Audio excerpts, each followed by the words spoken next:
sections that you would prefer to embroider.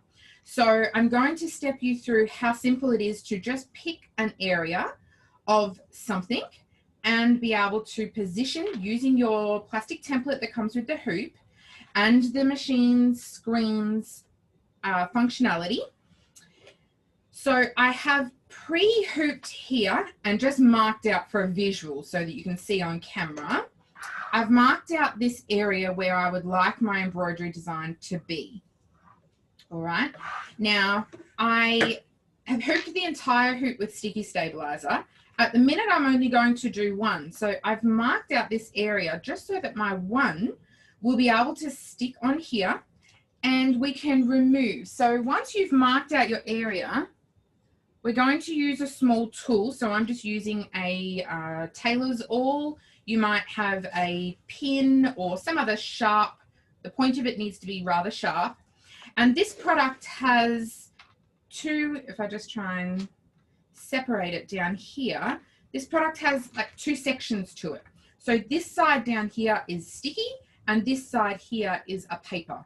So we're only going to score this marked area through this paper section. We don't want to score it through the bottom. And the reason that we're doing this is because our towel can be rather thick and we're also on this towel only working in this bottom section. So we don't have the ability to be able to hoop the whole thing. So we're going to go along and just score out this lined area. Okay, if my towel section was larger, I could do this larger. If I was doing something the full size of the hoop, I could also do the whole section of the hoop. I like to only remove the section I'm working on. Oops, sorry, I'll move my hands. So that when I am finished, I can go ahead and reuse other sections of this hooping, or I may even be able to patch the hole and redo. So if you're doing the same thing, I didn't quite catch the top of that one. And I had previously scored it. That's why it was so easy to remove. So if you were doing something like a whole bunch of towels for gifts or something like that, you could just work your way along the stabilizer or patch the hole each time. All right. I have worked with a slightly bigger hoop than I need to today. My word that I'm putting onto here is only 2 centimeters by 96 centimeters, and I'm working down the length of my hoop today. So on our screens, we have the ability to work across the hoop or down the hoop. So I'm working down, and I'm going to now take my towel and I'm roughly going to just position it in on that sticky. Okay. And I'm also then going to take my template and position my template on top. Now I'm just, if I remove this and just quickly show you, all of our hoops have these little notches at the 4 points. So you've got the two top and bottom, left and right side. Hopefully that's the same left and right for you. Mm-hmm. Left and right side, top and bottom. And we're going to pop the template where there's little notches on it on top of these notches. Okay. So we just go ahead and we place that into position. Now these ones at the top and the side, we just need a feel for those. We can't see them because we've got our hoop, our towel laying over top, but I can feel that this part of the template is sitting into those. Now what I'm looking for here, and you can see just on screen, the bottom of our towel is one square grid line in. So the bottom of that band is one grid line in. And from the center of our hoop, it's 2 grid lines down. So I'm now going to go to the machine screen. I'll just move that tailor's on. I'm now going to go to the machine screen and position my word perfectly into this area. Okay. So I will change my screen. So I have in my ready to sew screen currently the word Janome. And I'm going to take this into my edit screen. So I'm just going to select this little house, and my edit screen is this grid line. Now, anyone that has an embroidery machine, these symbols will look quite similar on our older versions of embroidery all the way through to the current top of the line and embroidery only machines we have now. So we select the grid. Now the grid has shown, I can see that I've got my hoop, the SQ14, so I can double check that I have hooped up in my SQ14. And now I need to move that word into this section that fits the towel. So remembering that we were one grid line, this grid is the exact grid that we were working with on top of our towel. So we were one grid line in from the right and 2 grid lines in from the left. So I'm going to use my little arrows here, and I'm just going to position it to where I think I would roughly like. So at the minute I'm about, I'm a fraction, about 2.5 and 2.5. So I'll quickly just look back to my towel and double check. If I come 2.5, I'm roughly here. If I come 2.5, I'm roughly here. So I actually need to bring the design down a fraction further. So that it's roughly 3 and 2. So we'll flip back over and bring this down so, oops, so that I've got 2 grid lines below my word and 3 grid lines above my word. Now I'm just going to double check where my J starts. I'm 2 grid lines up. So I can double check, yes, my 2 grid lines looks like a perfect position for me to start to embroider. So now, once I'm happy with where my positioning is, I'm going to go okay. All right, now it is confirming that I am using the correct hoop. So as soon as I'm then to this screen, I can double check, yes, on my hoop, I have the SQ14A, and it actually shows you, depending on your hoops, it might be in a slightly different position, but on my hoop here, it's showing me the SQ14A. So I know that I've got the right hoop. Okay. Then I'm just going to slide my hoop onto the machine. Now with this being a towel, if I was to stitch straight onto this towel, all of my stitches would sink into the pile, all of this that's sticking up off of our fabric. So I've got a small piece of Solvay here that I'm going to lay over top of our hooping. All right, and you could have smaller if you like. I have, for the purpose of today, got a rather big piece. And I'm just going to clip it in position here at the minute for while we're stitching. So you would normally hold it into position probably, but for today I've got to try and keep my hands out so you can see where we're going. So I've laid that over top, knowing that our embroidery is basically going to go through here. We now need to baste this into position so we don't have to hold it the whole time. And this is something that the machine can do for you. So we have a little icon right here that looks like, I'll just go backwards and show you. It looks like a little square with arrows pointing around in a clockwise direction.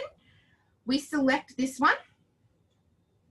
And now we have the option across the top there of multiple different options to baste. So we can just baste the area of our actual design. We can baste the inner and the outer. So if we had something that was quite thick and it was maybe the larger size, we could baste for the center and the outside.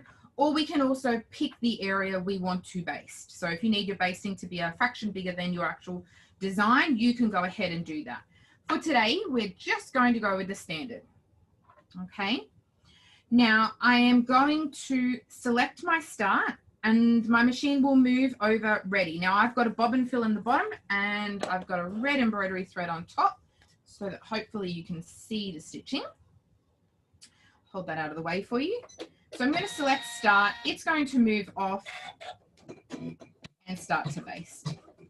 Okay, and this basting line can be removed later on.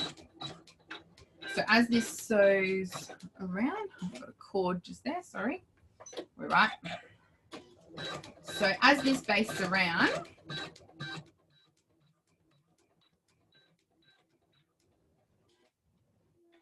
okay, the machine is then going to trim that thread for me, and I will remove these 2 little clips so that they're not then in our hooping. We will close off of our screen. And we will start to stitch out our word Janome. So we know that now this is nice and in place. I'll just trim these threads so that they don't pop up into our embroidery area. I like to remove all of the threads as I go rather than have them all there. Some of the machines will also trim all of your threads for you, and this is a function that you can turn on or off on a lot of the newer machines. So if you would prefer your jump threads and threads to be in the background, you can have those stay there. Okay. So while this stitches out, should only take roughly 4 minutes. I'll run through a couple of things on screen so we can see the actual design size. So where we use that plastic template, we were using this plastic template and we were just working out roughly how many grid lines it was. We can on screen see the exact size. So if we wanted to take our tape measure and know how big it was, we could do that, okay?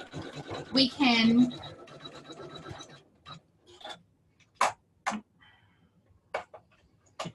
Sorry, my thread went a bit funny. Thread technical difficulties. Yeah, I've got a cap. So we can see the size of the design. We can... Have you got a spool cap there, please, Peter? Oh, I've got one. It's okay. My machine has just, the spool of thread has come. There we go. All better. Yes, now we're better. We've got the hooping. We've got the speed the machine is running at. So on this machine, I've got the ability to adjust how fast my machine is sewing or embroidering as I sew. So I can slide this one up and increase the machine's speed. See how it's now at 800 stitches per minute? It will automatically adjust as it's stitching. So if it doesn't feel that that particular stitching can go faster, it will set to the speed that it feels it requires. If it thinks, yes, I can go faster, it will adjust up to the speed that it needs. We then have how many colours the design has. Now ours is only a single colour because it's a monogram. But if we had a design like we will later, that'll tell us how many colours we have in there. As I said, it's got the time, how many minutes we have left, and that will count down in our design. So that will start to tell us as it goes along further, it'll start reducing the time. Then it's got the tension and the presser foot. So we're using the P foot for this. All of the Janome machine feet have a letter, and those letters then mean something. So the embroidery machine foot is a P foot. Okay, that P foot may change for some machines. So you may notice on this one, we've got a oval shaped metal foot. Some of the others are a small circle shaped foot, and some other machines may be a plastic. It is important that you use the required foot for your machine. Okay, so the feet embroidery feet aren't necessarily interchangeable. So always check with your Janome retailer before you change your P foot. Make sure you get the correct one for your model of machine. Okay. Now, the other icons you can see on the screen at the moment are grayed out because we can't use those ones while we're actually stitching, but we are going to go through a couple of those in the next couple of hoopings. You can also see along the bottom of the screen here a stitch counter. So on the left, this is madly increasing up at the minute, and on the right, it's giving us exactly how many stitches. So when you come to the hooping and knowing how much stabilizer to put underneath of your hoop, this here is telling us that we have 1,800 stitches. So we can then work out, okay, for this, we may only need one layer of stabilizer. Whereas if that said something like 25,000, then we know we may need to accommodate with some more stabilizers. Okay, and then at the bottom, it's giving us the thread color. So my machine is set to Janome embroidery thread. So that's this here lettering, and it's telling me the color too, which in the Janome threads is the black. So the machine doesn't know necessarily what color you have, hence why I've got red on here, but it's asking me for black. You can pick whichever color you would like. You can also go in and change. So if I wanted this to be red, I can go in and change in the edit screen. And if you've registered for Friday afternoon session, we're going through information like that. So how you can actually create words like this, how you can adjust the colors, all of that's in Friday's session. All right, so while this finishes up for the last couple of seconds, we're nearly at the finish, and we can pop it out of the hoop and we can show you. All right. So I will flip back to my camera.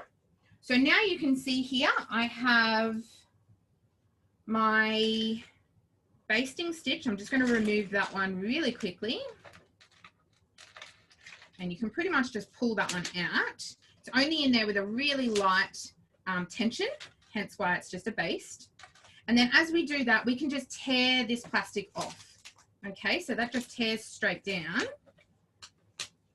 And you can be as careful. If you want to reuse this piece, you can. Always remember to keep your solvay, especially if you're in Queensland like we are. Remember to keep your solvay in airtight or plastic containers so that it doesn't disintegrate. Don't spill your coffee anywhere near solvay. It doesn't love that either. All right. So if I hold this towards the camera, you can see that I've evenly spaced my top and my bottom of my word. I've just got a basting line there that I need to remove still.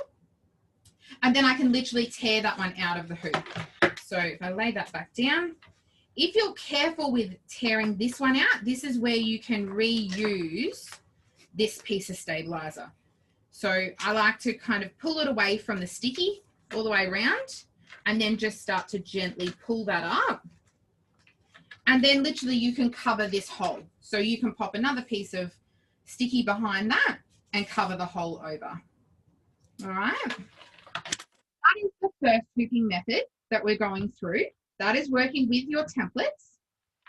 The second one we're going to work through this afternoon. If I pop that to the side and grab my second, is a app that we have on the available for the iPad, and it works with the S9 and the 15,000. And we are going to use this app to position a design within our hoop, but we want to maybe reference a previous embroidery design, or we might have something like a pocket where we want to make sure we get our design exactly in the right position. Okay, so I'll change back. When we start with this design, we need to bring our design in onto the screen of the machine. So I have a little butterfly on my USB stick that I'm going to pick up, and it's just this little one here. And it's letting me know the SQ14 hoop. So I've got it all ready to go on my machine. I could just put my machine on and use the other template. However, for this one, I'm going to show you a different method. So if I flip back, let's open it up first. All right, let's cover that over for a minute. Yeah. All right, so I'm now on my iPad with my app, the AccuSetter app installed. All right, now I start out by bringing that design from the machine back to my app. So this little, as soon as you open up, this is the window you get.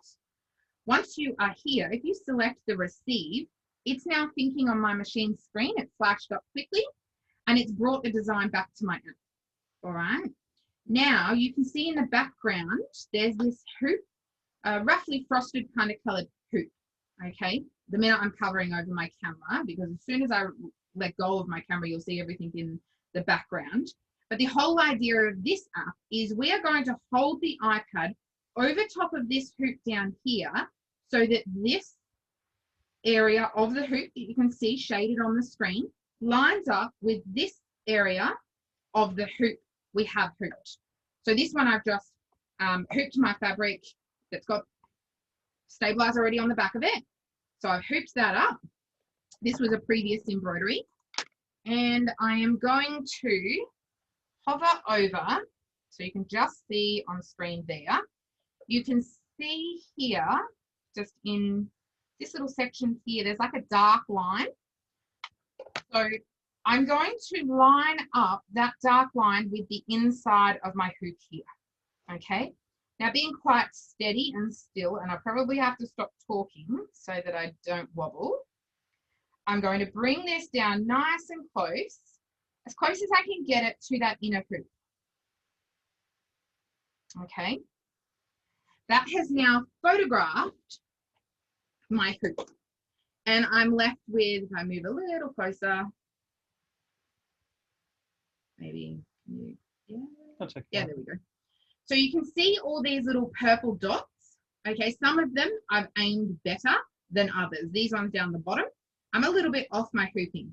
So what we can actually do at this point is we can select all of these points and it will drop them on top of the reference points that were back on this original hoop. So it's setting the size of our hoop for us.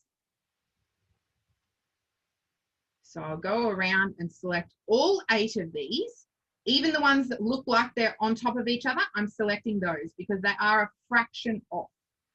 Okay. Once we're happy with all 8 of those being in position, we're going to go next. And at this point, we can see our little tiny butterflies. Okay. We then have the ability to just do some minor adjustments. So when it came in, it's sitting on top of the fox's ear, and I don't quite want that. So we can adjust using these arrows on the left of screen, right of screen, sorry, top of screen, and these angles. All right. So I will do a slight adjustment here. Got a bit of lint on that fabric. Camera shows up well. So I'm going to pop my little butterflies here. They look like that they're kind of upside down, in fact. So let's go the other direction. Maybe something like that one. So my next screen is going to allow me to do a lot more adjusting. Okay, so I've got down in this corner here my tools. I'm going to select my tools, and then at this point I can start to rotate. Oops. Rotate my design a lot further. Pick that one up. There we go. So now they're going to fly away, up and away from the fox. I can also increase and decrease the size, and I can really accurately adjust the positioning. So these arrows here are going to move the design up and down, left and right. These arrows here are going to rotate in single degrees. And this one here is going to increase or decrease up or down 20%. It's not going to increase stitches. It's just going to stretch the design slightly larger. Okay. So once you are then happy with where your design is positioned on screen, remembering this has arrived into the app this way and we've adjusted it, we're then going to send it. Before I click send, I'm going to swap over to this screen, and I'll bring my iPad this way. When I click send, if you watch the screen, our butterflies were this way. Our butterflies will change direction. So we're sending, and I've selected my S9 that I've got here, and sending. So really quickly that flashed up on screen, and if I okay this, now our butterflies are running up and down. Okay. So all I then have to do is confirm my hoop. I've got SQ14 hoop there, and I'll double check my hoop under here. I've got the SQ14 hoop for this one as well. So I slide this one on. Now I'm leaving bobbin fill in the bottom for this, but I don't particularly want red butterflies for this little hanging. So we'll just quickly re-thread. It's pink. Now the anyone that already has a embroidery machine or a Janome machine, in fact, the threading on all of our machines is very similar. On a couple of the machines, we have adjusted and increased our thread guides and pretensioners and so forth. So you may find if you have an older machine that there are a few extra little bits in your machines now, or in the newer machines, but head into your local store and they'll be able to let you know why we've got these and what machines cater for them and so forth. All right. You threaded already. Yes. Pretty quick. So now all I have to do is select my start. And again, we can see that there's 10 minutes. So when I select start on this, I'm going to start to show you another hooping method. Simply because this one is probably slightly longer, and I'll leave the machine to stitch. Okay, so then we'll come back to this one. Thank you. So we'll start this one off, and you can see the first couple of stitches.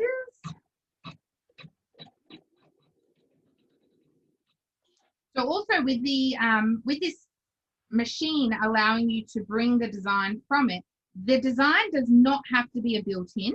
It can be one that you digitize using our digitizer. It could be one that you have downloaded from somewhere. This one is from a different machine that I've brought in. So this will stitch out while I change to the other camera.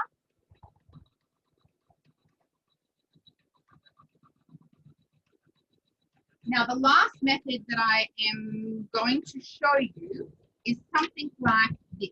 So this one here is actually 7 hooping to complete this. This is roughly about a ½ meter by about 70 centimeters in size.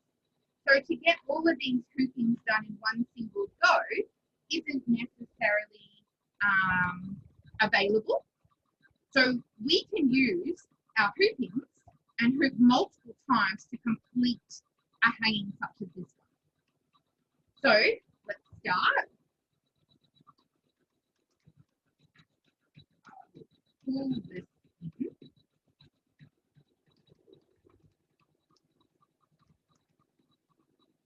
So the first thing that you need to do, and if you're doing something like this, that will generally, the class or the application will be given to you as a printed template. So you can see. Sounds not funny. Let me just move this. We're just adjusting the mic for a second. While Peter does that, I've stopped my machine. So, sorry. Of course, the minute I need to put my.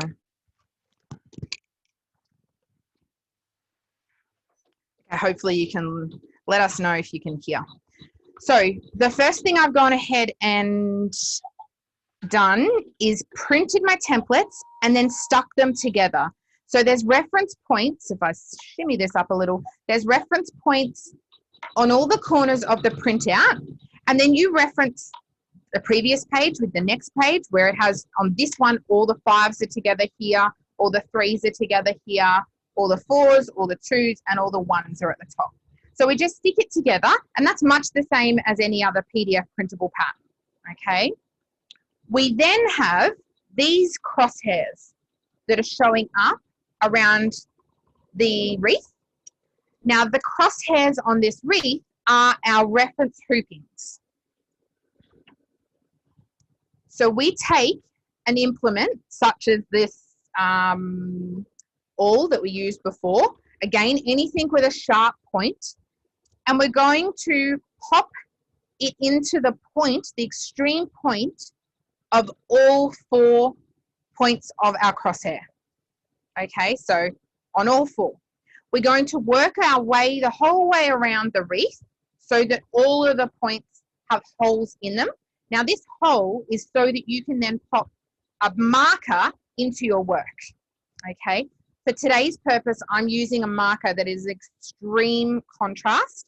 I normally would stick to something more similar to my fabric, but for the camera, we're going to use this marker and pop our points in place. So we then take our marking pen and we pop our pen into these points on all of the crosshairs. So you go around and do every single one all at one time, okay?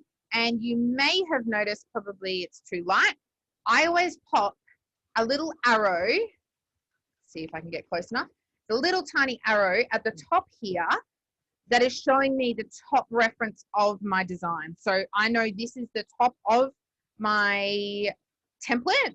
This is then the top of my fabric. Okay.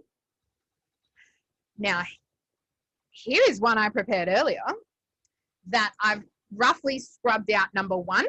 So we're going to line up our 4 dots. So the 4 dots that we put onto the fabric before, I take a ruler, and this is just the normal stationary ruler, and I'm going to line across from point to point and from point to point. Okay, so I'm trying to make it as dark as possible for you to be able to see. And you put the hooping number. So that was hooping number 1. All right. Once I then have hoopings, each hooping marked onto here with its hooping number, I'm ready to go ahead and start to hoop this up. Now I'm going to, where did I put the other side here? I'm going to show you one that I had prepared previously so that you can get a really good visual, and I can do a little bit more explaining. I'm just going to rethread my machine though, so bear with me 1 second. Let's put the pale pink. I'm multitasking. This is what I love about embroidery. So usually I will, while my machine is embroidering at one point, I will be either preparing another hooping separate, or I will sometimes have my something else I'm working on. At the moment, I have crocheting that I'm doing like crazy. So we're going to, I'm just going to start that again. Trim the thread away. I always stop my machine before I trim as well, so that you don't want your scissors hitting that. So you can see on this one that we have partially stitched out previous.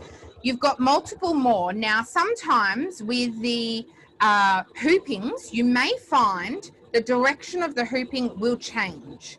So for example, on this one, number 5 that you can see here is pointing to the left, whereas number 4 is pointing to the right. So this point is very important to follow. That is the direction you need your hoop to then be at the top. So wherever your arrow, that needs to point to the top of your hooping. Okay, so we will go back to number 1.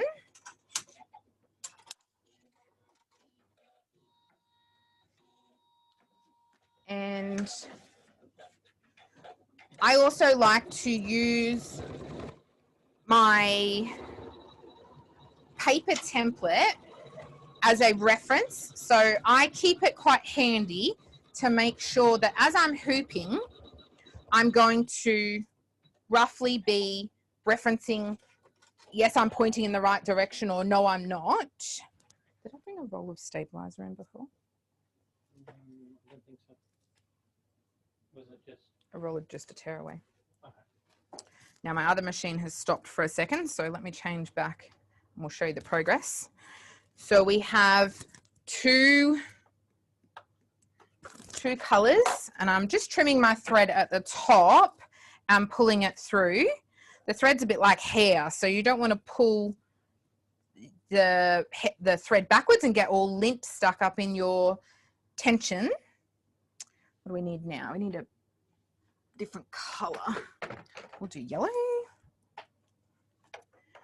So yeah, you want to make sure whenever you're bringing your thread down, you always bring it down through the machine, not pulling back on it. That's it. Thank you. And we're going to start so this is our third color, the second last. This is just adding a little bit more detail to the butterflies. And I'm trimming that away. Now this embroidery machine does have a pivot function, so that's why the foot automatically is bouncing up as I'm stopping and starting. When I'm stopping, it bounces up so I can easily get to the fabric. And when I start, I don't need to lower the foot. I can just press the start and it automatically drops it down. It also has a bobbin sensor in there. So if your bobbin is getting low or runs out, it will tell you on screen that your bobbin is getting low and it's running out. So you're able to then quickly change out your bobbin if need be and start over. Question about the foot while you're Yes. doing that. Yep. With it being auto foot lift, Yes. does that mean if we start using thicker fabric or wadding, we can bring the foot height up if we need? So you can adjust your foot. That's on screen while we're still here. You can see there's a 1.7 there. You can go in and adjust. There's several preset settings that you can adjust between just really quickly, or alternatively you can in the settings override. So if you're going to do a big project where you are having thicknesses for quite some time, you can override the entire machine for you rather than just as a temporary. Does that answer that? It does, thank you. Brilliant. That's good. It also, this particular machine allows you to add a couple of different, so you can do embroidery couching. Oh, why didn't that like me? It's a smart little machine, and as it, oops.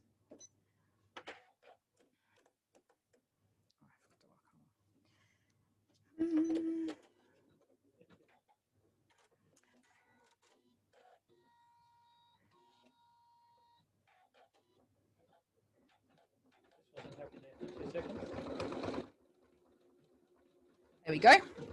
It's happy now. So let's change back to this one. So we are again going to use the plastic template that we used in the first version. Now I forgot to mention earlier, all of the plastic templates match the hoops. So when you look at the hoop name on the actual hoop, you then have the hoop name on the actual template. You then have an L and an R for left and right, so we don't put it in backwards, because some of you can see, if I hold it the right way, you can see this side here is thicker or wider than this side here. Okay, so it's important to make sure that you have your left and your right. Also has a center needle drop, and it has this little finger hole. Probably got a technical name, but I just call it finger hole. So this is just so you can lift it in and out of the hoop, okay? Because it is quite firm in there. It should wriggle a little bit. Don't panic if yours is wriggling. But what we're going to do, I'll try and shimmy around that way. We're going to, I've popped some tearaway in under here because my hooping is not quite full to the area. And I'm just shimmying only my fabric, roughly so that this crosshair ends up in the center of my hooping. So I'm just going to slide it off camera for a second to open up my hoop a little further. And now we don't have to panic too much if we're slightly off, okay? The machine does have a function, which is the jog function, where we are going to jog this particular design exactly into here. So if we are off just a fraction, you can see I'm off by like a millimeter or two, we can adjust where this is sitting once we get the machine, the hoop to the machine. So hopefully once this stitches, and you can see if I remove this, my arrow is pointing to the top of my hoop where there's also an arrow. There's a little kind of indented arrow on top. Your hoops may not have these. We just label all of our hoops because we've got so many machines here. So top of the arrow, top of the arrow, top of the hoop, left and right. So we know everything is all correct. Now this little machine has, let's flick back to here. It looks quite good on camera, doesn't it? Yeah, no, well. So we're going to just do, trim the thread, our last color, which it claims is only 1 minute.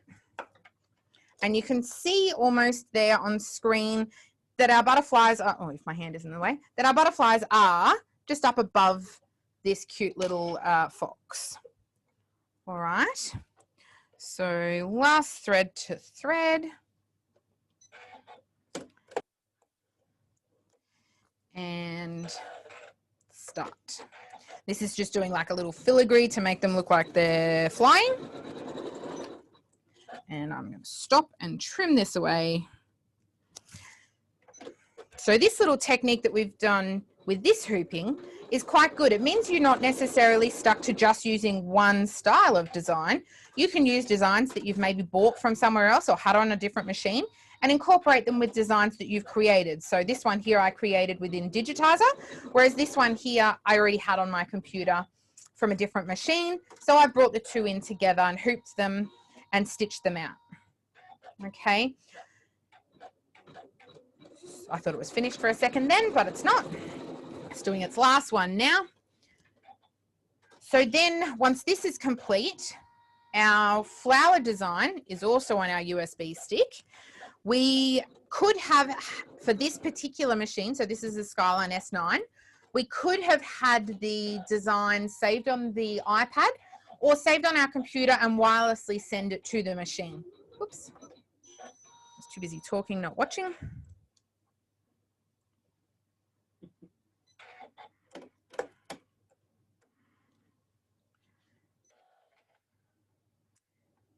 And I'm just going to jump forward because that's where it ran out. So, what was I saying? Something? Because we have the wireless transfer, we could send from iPad or computer across to the machine as well, like we sent this one back. So we didn't have to have anything connected to work with the iPad. The iPad works completely on the Wi-Fi, so my machine and my iPad were connected to the same network. Which doesn't have to be the internet at your house. If you have a Wi-Fi network that isn't the internet, that also works fine. Oops. Just trim my thread. Sneaky little thread. And we can leave that one on. We can use that. I'll take this hooping off and bring this through. And there are our little butterflies above, there we go, above our fox. So we'll pop that to the side for the second and I'll take that out of the hoop in a minute. For now, we are going to pick up our last design. So I'm going to go back to my open file and select my USB. And I need to scroll across to my second screen. So on the Janomes, they will group all of your designs into the appropriate hoop for that design. So for the SQ14A on this machine, I've got 5 little designs there. If I go across to the next, I've got my 6 hoopings all saved to here for this wreath.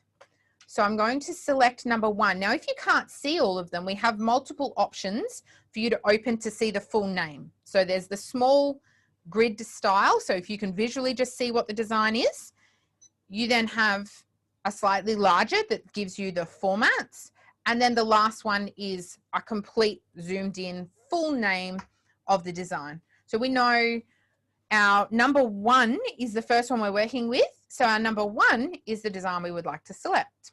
Now in this one's case, it's telling us we need the SQ20A, so I can confirm we're using that one. I always like to confirm, even though I use these machines all the time, I like to confirm it. So we're going to take our hoop, we're going to slide this in.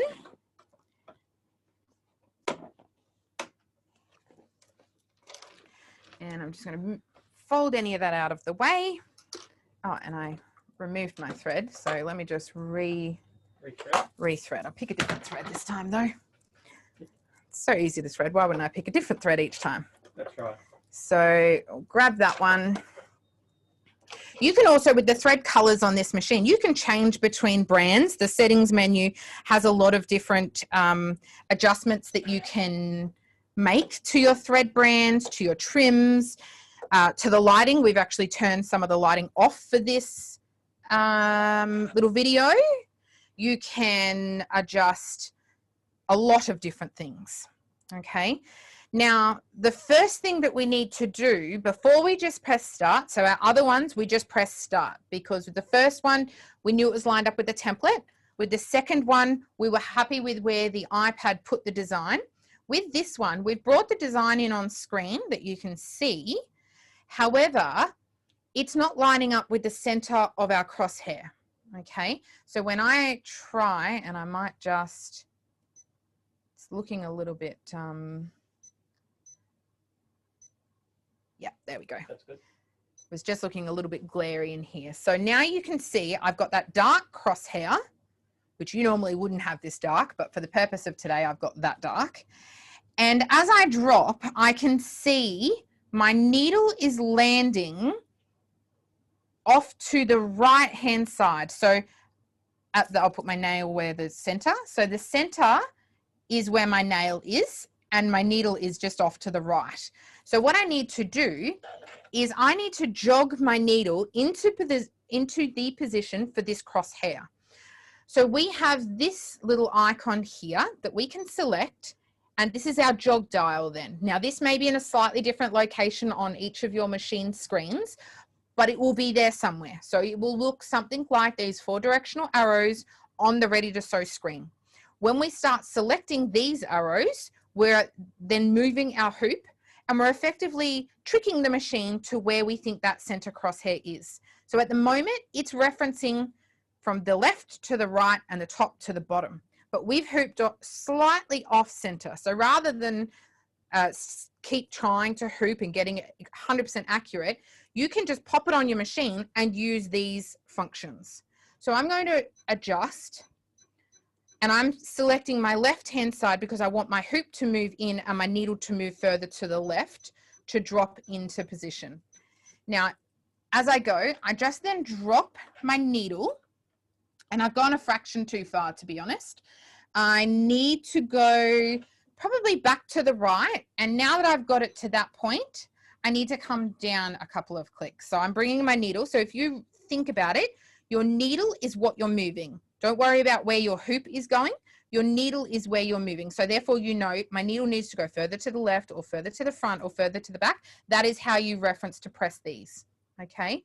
If you accidentally press the wrong direction, so if I pressed backwards and it went backwards the wrong way, you can bring it back the opposite. Okay. And then we just do a little needle drop. I'm trying to do that without getting my hand in the way. And I can continue to keep adjusting if I need. I got a bit eager just then. I got very eager. So it's moving at 0.1 of a millimeter each press. So it's only tiny movements. Sometimes when we were about 2 or 3 mil off, you might hold it down for a little bit. And then just check. Once you are 100% happy, and I'm 100% happy with that, I'm exactly in the middle of my crosshair. Once I am 100% happy with it, I then just press my start, okay? I have tricked my machine to where my center of my hooping is. Took me a lot less time than hooping, unhooping, hooping, unhooping. So I'm then right to go ahead and select start. So I press my start button and it will start to sew. And I'm going to stop and trim this one and start again. Some people like to try and get in there and trim it as it's sewing. I'm not brave like that. I prefer to know that I'm not going crooked. Oh, let's slow that down a fraction. My table's got the speed wobbles.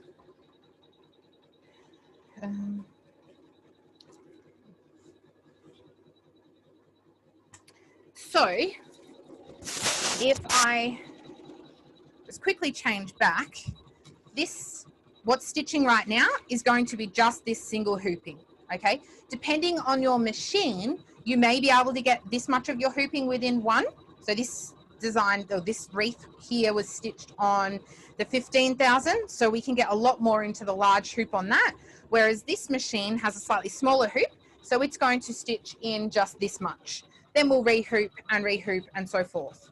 So different templates may cater for different numbers, which is why it is also really important to stick to just your template. Don't use, if you're at a class, don't use your neighbor's template. Always stick to just your templates and your machine.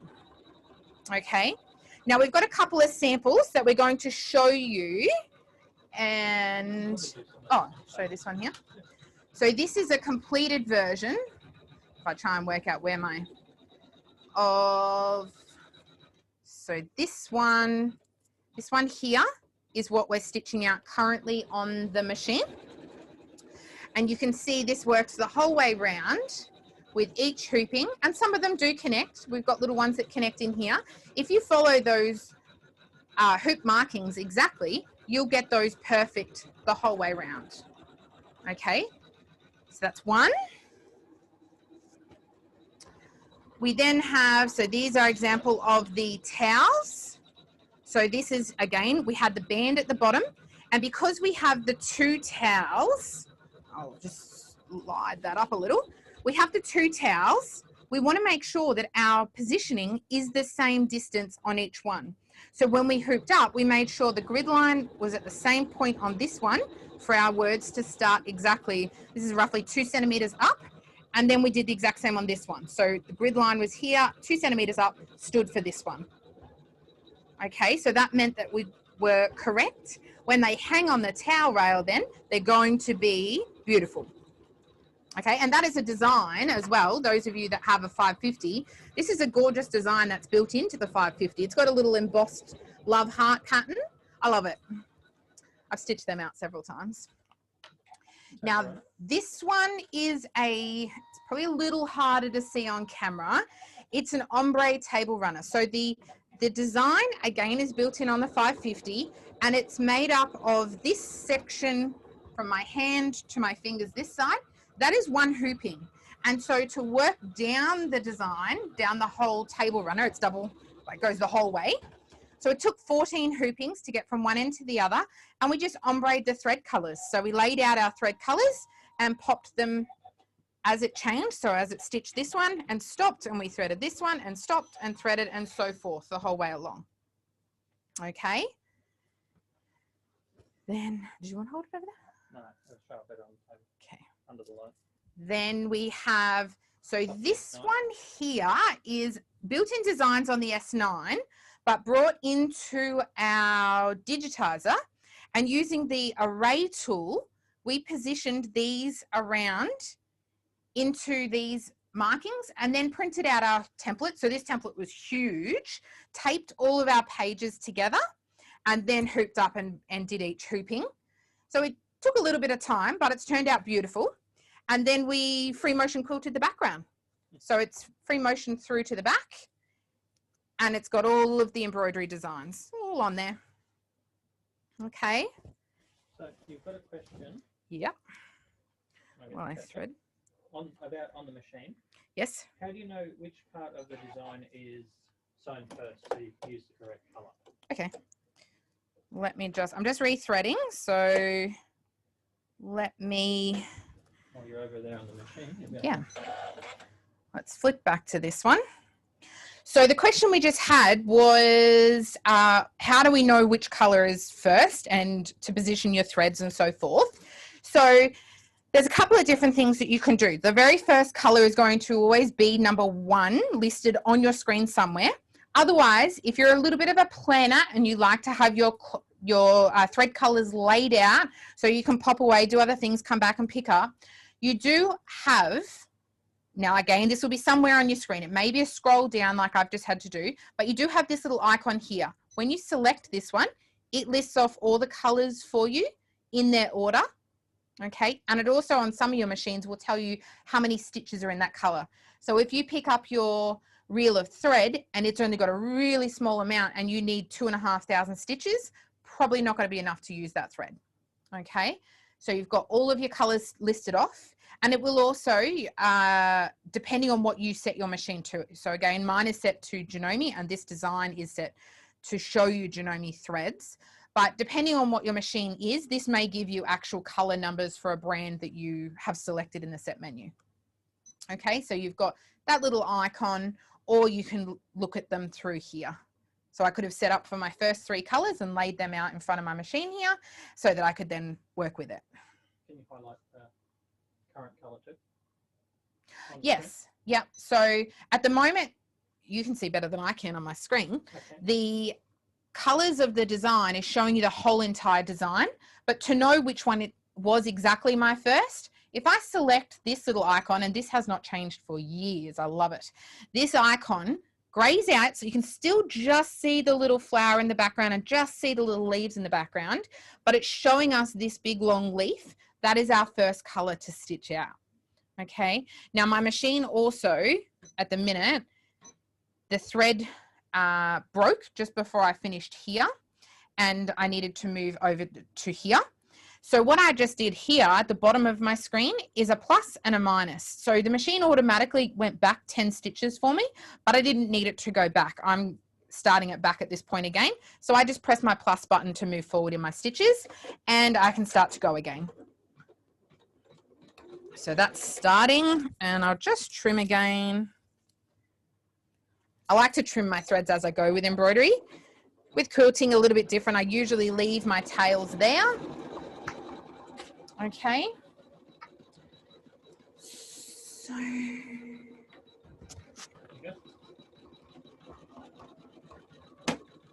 Okay, so that'll finish stitching out, and we've shown you the view of what it will be. So thank you for coming along, everybody. We have had a fun day today, and there's a further 2 days of this event. So if you haven't yet subscribed, registered, jump on and register for the other sessions. We've got 2 tomorrow, same times, and 2 on Friday, same times. You will also be able to get an information sheet and a project sheet. So what we've worked with in this last hooping today is a free project that you can get from your local dealer. Any questions or queries you have, contact your local retailers, and they will be able to step you through all the information that we have gone through. They'll be able to show you the gorgeous machines that we have, everything that you would like to know, they can let you know. So again, thank you and have a great afternoon.